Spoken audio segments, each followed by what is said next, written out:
Tak terasa kita berada di penghujung Ramadan. Semoga kita tidak termasuk orang-orang yang celaka karena tidak mendapat pengampunan dari Allah Subhanahu wa Ta'ala selama bulan Ramadan. Karena memang bulan Ramadan itu penuh dengan ampunan. Sehingga sampai ulama seperti Qatadah rahimahullah mengatakan, siapa saja yang tidak diampuni di bulan Ramadan, maka sungguh di hari lain ia pun akan sulit diampuni. Ibnu Rajab Al-Hambali rahimahullah pun mengatakan, tatkala semakin banyak pengampunan dosa di bulan Ramadan, maka siapa saja yang tidak mendapati pengampunan tersebut, sungguh dia telah terhalangi dari kebaikan yang banyak.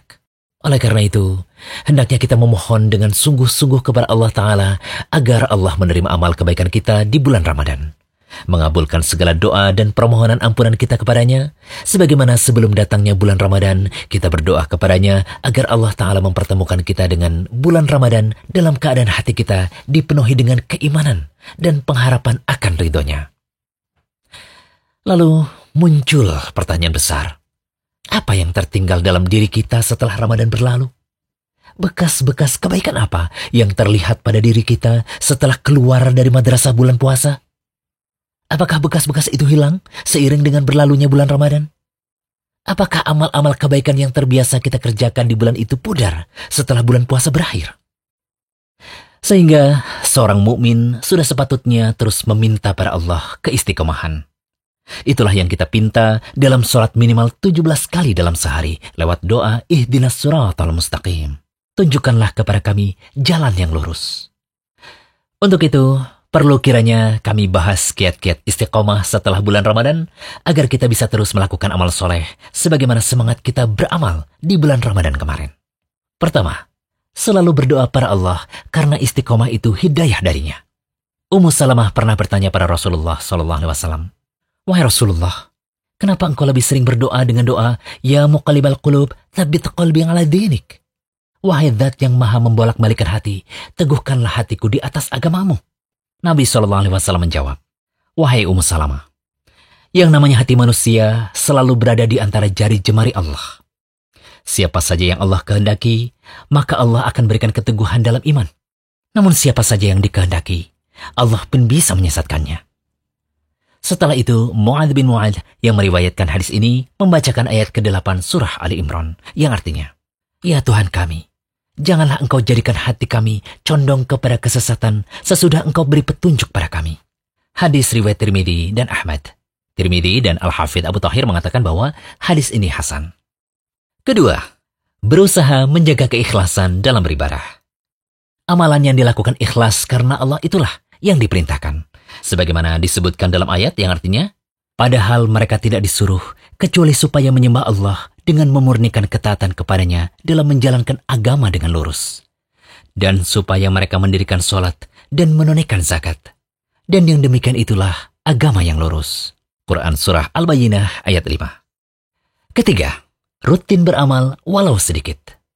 Amal yang dilakukan secara kontinu walaupun sedikit, itu lebih dicintai Allah dibandingkan amalan yang langsung banyak tetapi tak ajak.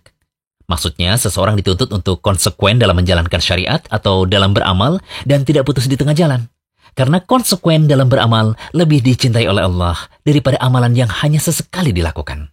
Sebagaimana disebutkan dalam hadis dari Aisyah radhiyallahu anha, beliau mengatakan bahwa Rasulullah SAW bersabda, amalan yang paling dicintai oleh Allah Ta'ala adalah amalan yang kontinu, walaupun itu sedikit. Hadis riwayat Bukhari dan Muslim. Keempat, rajin koreksi diri atau muhasabah. Kalau kita rajin muhasabah, diri kita akan selalu berusaha untuk menjadi lebih baik.